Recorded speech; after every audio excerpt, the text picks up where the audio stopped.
At one point, Minecraft believed JC was the future. He had the personality. He had the algorithm on his side. And for a brief moment, it looked like the internet had done something rare, rewarded the right person. But within 7 days, that entire image collapsed so violently that JC didn't just lose his career. He erased himself from the internet entirely. Before the allegations, he branded himself as gentle, awkward, emotionally open. He leaned into vulnerability like armor, talking about friendship, community, and belonging. His streams weren't loud or chaotic. They were calm, welcoming, and intimate. He spoke like someone you were supposed to trust. When he introduced himself publicly, he framed his entire identity around connection. Streaming wasn't about numbers. It was about people, making friends, building a safe space. Oh, my name is Jikishi or Demetrius. I'm a 22-year-old Minecraft and just chatting streamer, and I've been streaming for like 7 years. My favorite part about streaming is the fact that I get to meet awesome people and make amazing friends. It's time for my lore. I'm a cat boy. And people believed him. I can meow if you want. Replies under his posts painted him as kind, wholesome, and hardworking. Other creators vouched for his character. Fans defended him instinctively, even when nobody was attacking. In hindsight, it was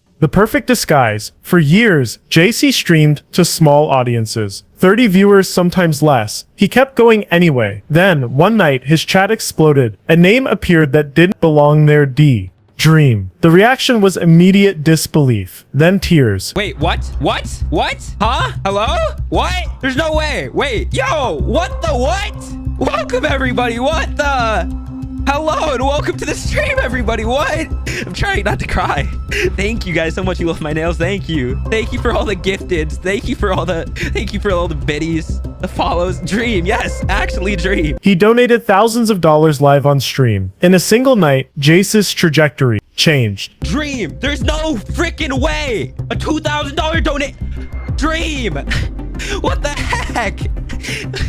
Thank you so much. What? Jikishi was somebody who always worked hard, you know. He never gave up. He kept things pushing when his support wasn't there. And this is just well deserved, man. I'm just super happy for you. So congratulations, Jikishi. His viewer count multiplied. His tweets went from obscurity to thousands of likes. His follower counts skyrocketed across every platform. To the Minecraft community, this was a feel-good story. Proof that grinding paid off. But growth like that doesn't just amplify success. It amplifies the past. A few months later, JC announced the news that made his rise official. He had been invited to the Dream SMP. At the time, this wasn't just a server, it was a launch pad. Nearly every creator who joined it saw exponential growth. Careers were made there. Reputations were cemented. The response was overwhelming. Tens of thousands of likes, endless congratulations. His Twitch followers surged again. From the outside, Jay-Z had won the Minecraft lottery. From the inside, the clock had started ticking. Almost immediately after joining the server, JC began publicly emphasizing his morals. He posted statements condemning inappropriate behavior. He distanced himself from edgy jokes. He made sure everyone knew he stood on the right side of every issue.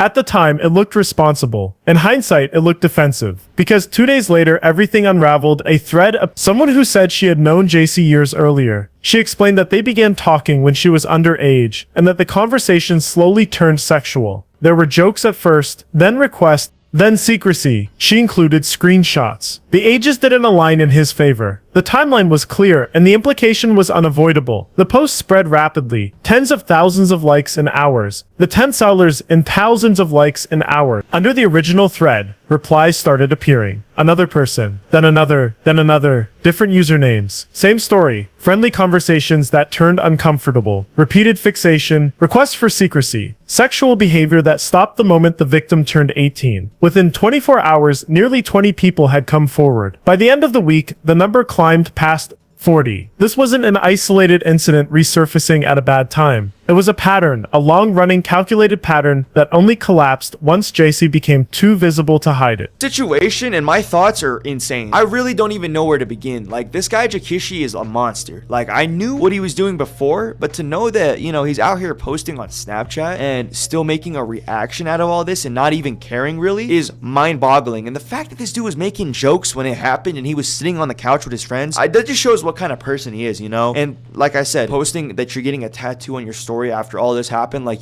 things are even worse than they seemed. Let's get right into it. Alright, so this YouTuber right here named J-Wisp was one of his former roommates and one of his best friends, and he has an update for us. He said, sexual abuse, grooming, suicide, pedophilia, my experience as Jikishi's best friend and roommate. I have never shared my very personal experiences with one of the internet's biggest monsters. His crimes need to be known. And before we even read the tweet longer, guys, I do want to say that he talks about this video right here, and this video right here is a big reason as to why he dropped this tweet longer. It's called The Sad Life of YouTube's Most Canceled Creator by Sunny V2, and Sunny actually threw me in this video and kind of gave me a shout out, so thank you, Sunny. I appreciate you. Much love for even mentioning me and throwing my clip in there. I'm not gonna lie, I was fanboying, so thank you, fam. And I'll link his video down below if you guys want to go watch it. But now we're gonna read this tweet longer, and let me tell you, this is crazy. I read the whole thing already, and it is super juicy. I'm gonna read it again for you guys, so let's go. Recently, YouTuber Sunny V2 has posted a title, The Sad Life of YouTube's Most Canceled Creator, which is about Jikishi, a now gone YouTuber and streamer. During the time Jikishi was being canceled, I was not only his best IRL friend, but I was his roommate. The video mentioned how many details about Jikishi are unknown, and so I want to share them with you guys all today. Jikishi is a horrible monster, and the situation should not be taken lightly. I want to share this story because there are valuable lessons to be learned, important details to know, and it also has been eating me alive the past year and a half that no one knows the truth about this situation except for a very small group of people. Jikishi's full real name, and I'm gonna blur that out because I can't show his full name. That's technically like in a way doxing, so I'm not gonna show that. But his first name is Demetrius, and he made that known. No one online knew his surname, but here it is, Demetrius blank. He chose not to give out his last name, but I believe he had lost that right to privacy when he decided to abuse minors. His real name should be known because the name belongs to a monster. He abused dozens upon dozens of underage girls, and I don't believe his crimes are as known as they should be. For some background, Jikishi and I both grew up in the Midwest, but different states. I grew up in Ohio, and he was from Wisconsin. We both received the offer from a content house to live in Las Vegas together. I will not mention the group by name because I believe members want to remain anonymous, and I will respect that. Demetrius and I both moved thousands of miles away to live in this house together, and we were both the only Minecraft content creators. Before moving in together,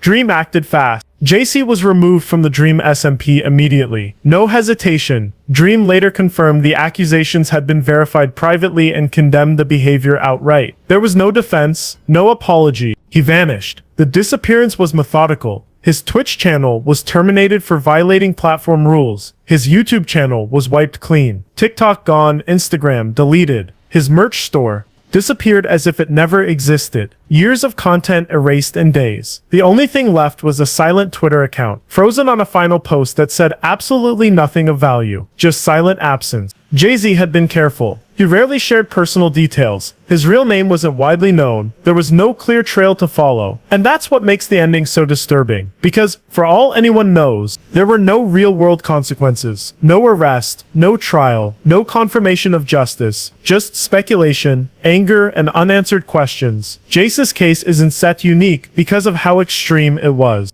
It's unique because of how common it might be. Minecraft has one of the youngest audiences on the internet. That makes it fertile ground for people who understand how to weaponize trust, kindness, and patience. Predators don't look like villains. They look like friends. JC didn't fail because he was exposed. He failed because he became famous. And that's the part nobody likes to talk about.